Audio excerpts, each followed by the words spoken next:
সপ্তম শ্রেণীর সুপ্রিয় শিক্ষার্থীরা, education point by Nazmul Islam আমার নতুন শিক্ষা বিষয়ক ইউটিউব চ্যানেল। তোমরা প্রত্যেকেই চ্যানেলটিকে সাবস্ক্রাইব করে আমার পাশে থাকবে, ধন্যবাদ।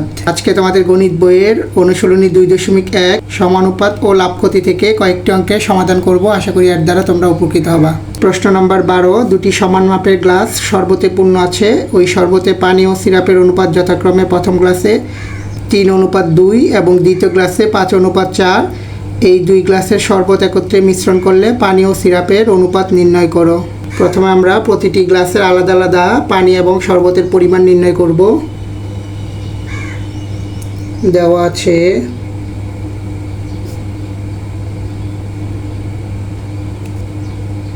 প্রথম গ্লাসে পানি ও সিরাপের অনুপাত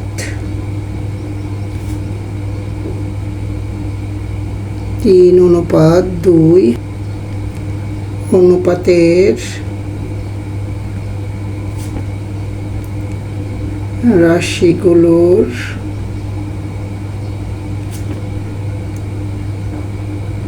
যোগফল 3 + 2 = 5।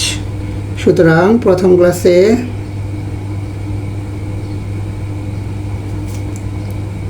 পানির পরিমাণ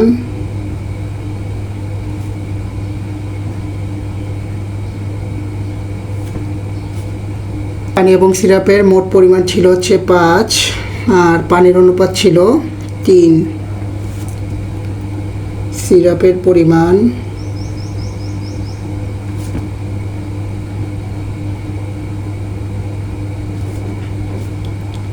মোট পরিমাণ 5, সিরাপের অনুপাত ছিল 2।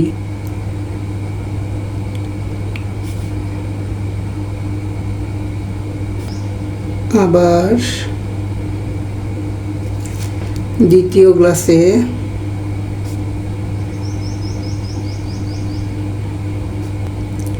পানি ও সিরাপের অনুপাত 5:4। অনুপাতের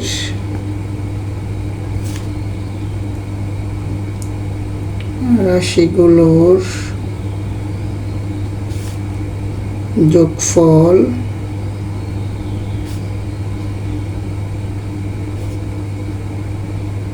সুতরাং দ্বিতীয় গ্লাসে পানির পরিমাণ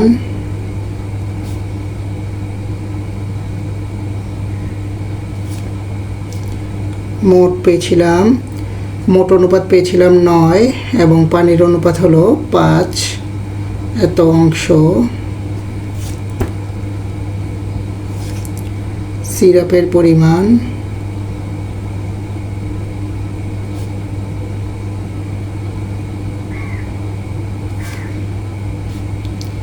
মোট অনুপাত হলো 9 আর সিরাপের অনুপাত হলো 4 অংশ। যেহেতু দুটি গ্লাসের শরবত একত্রে মিশ্রিত করা হবে, তাই আমরা এখন মিশ্রণে মোট পানির পরিমাণ এবং মোট সিরাপের পরিমাণ নির্ণয় করব। দুটি গ্লাসের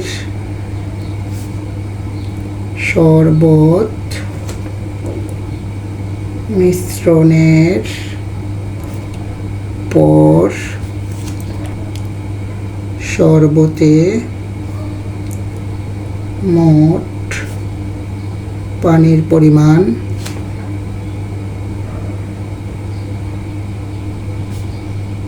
প্রথম গ্লাসে পানির পরিমাণ ছিল 5/3 যোগ দ্বিতীয় গ্লাসে পানির পরিমাণ ছিল 9/5 অংশ।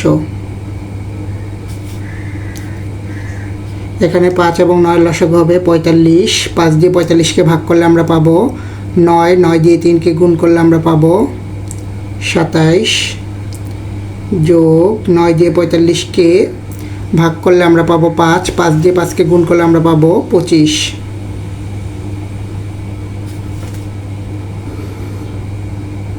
সাথে 25 যোগ করলে আমরা পাবো 52 অংশ। শরবতে মোট সিরাপের পরিমাণ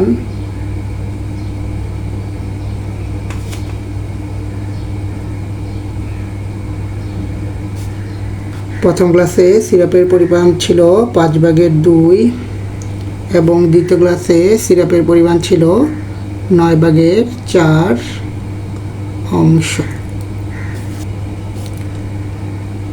এখন আমরা 5 এবং 9-এর লসাগু নির্ণয় করব। 5 এবং 9-এর লসাগু হলো 45। 5 দিয়ে 45কে ভাগ করলে আমরা পাবো 9, 9 দিয়ে 2কে গুণ করলে আমরা পাবো 18, যোগ 9 দিয়ে 45কে ভাগ করলে আমরা পাবো 5, 5 দিয়ে 4কে গুণ করলে আমরা পাবো 20 অংশ।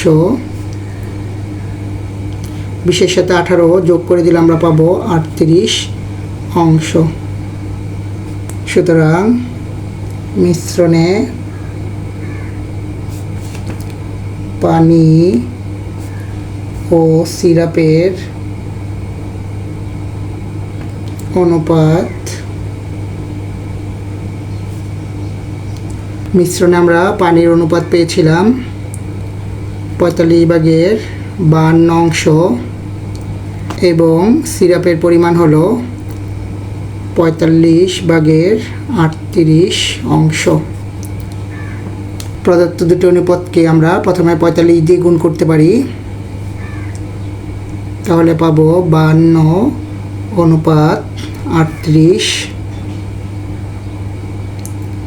অনুপাতের উভয় রাশিকে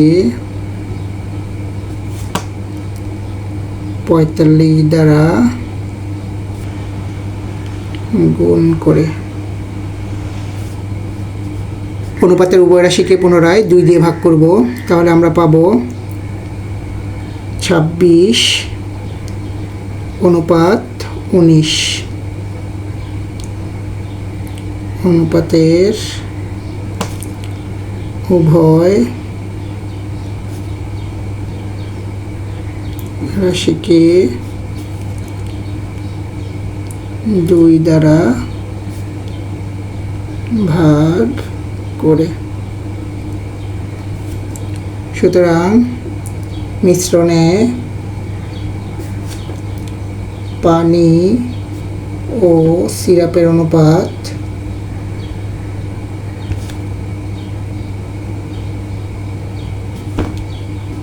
26/19।